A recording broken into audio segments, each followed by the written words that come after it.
It is well known that chronic exposure to ultraviolet (UV) radiation present in sunlight is responsible for the induction of most non-melanoma skin cancer (NMSC) in humans. Wavelengths in the UVB 290-320 nanometers region of the solar spectrum are absorbed into the skin, producing erythema, burns, and eventually skin cancer. NMSC is the most common type of human cancer. Recent surveys indicate that around 1 million new cases of skin cancer are diagnosed each year in the United States, about 70% of which result from repeated exposure of the skin to sunlight. Laboratory studies have shown that UVB region of the solar spectrum is responsible for this effect. The first step in UV skin carcinogenesis involves the induction of DNA damage. Occasional mistakes during the repair of this damage leads to the incorporation of wrong bases into the genetic material.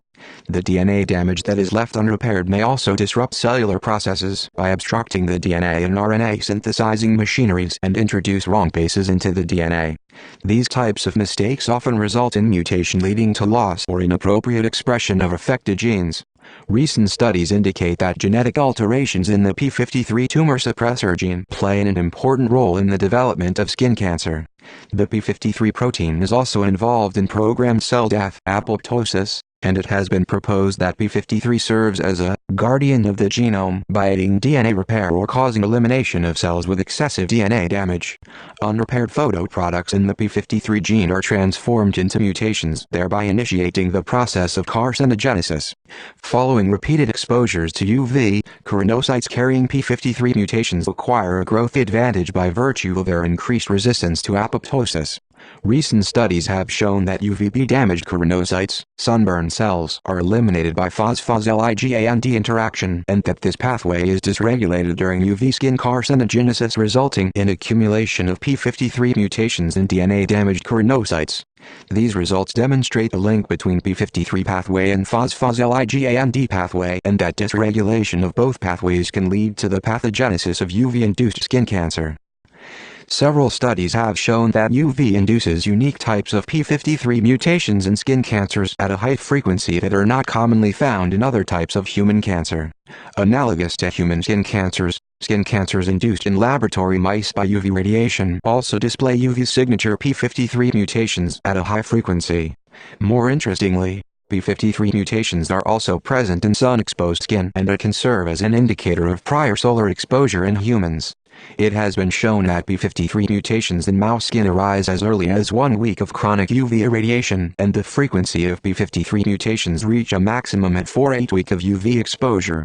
These results suggest that p53 mutations arise well before skin cancer development and that they can serve as a surrogate early biological endpoint in skin cancer prevention studies. In fact, it has been shown that application of SPF 15 sunscreens to mouse skin before each UV irradiation protect mice against induction of p53 mutations as well as skin cancer development. In addition to the p53 gene, another tumor suppressor gene known as PACT, PTC, has been implicated in nevoid basal cell carcinoma syndrome, NBCCS. NBCCS, also called basal cell nevus syndrome or Gorlin syndrome, is a rare autosomal dominant disorder characterized by multiple BCCs that appear at a young age on sun-exposed areas of the skin. Studies of NBCCS patients have shown that they have both germline and somatic mutations in the PTC gene. Somatic PTC mutations have been found in BCCs from otherwise normal individuals, suggesting that genetic alterations in the PTC gene may also play a role in the development of BCC. In summary, recent advances have aided in the understanding of the mechanisms by which UV radiation induces skin cancer. Continued efforts should result in a greater understanding of the genetic mechanisms involved in the function of tumor suppressor and oncogenes that are now known, as well as genes yet to be discovered. The efforts of research in skin cancer may help to increase overall awareness of the harmful effects of UV exposure and result in better methods of skin cancer prevention and treatment. Articles from Journal of Biomedicine and Biotechnology are provided here courtesy of Hindawi Limited.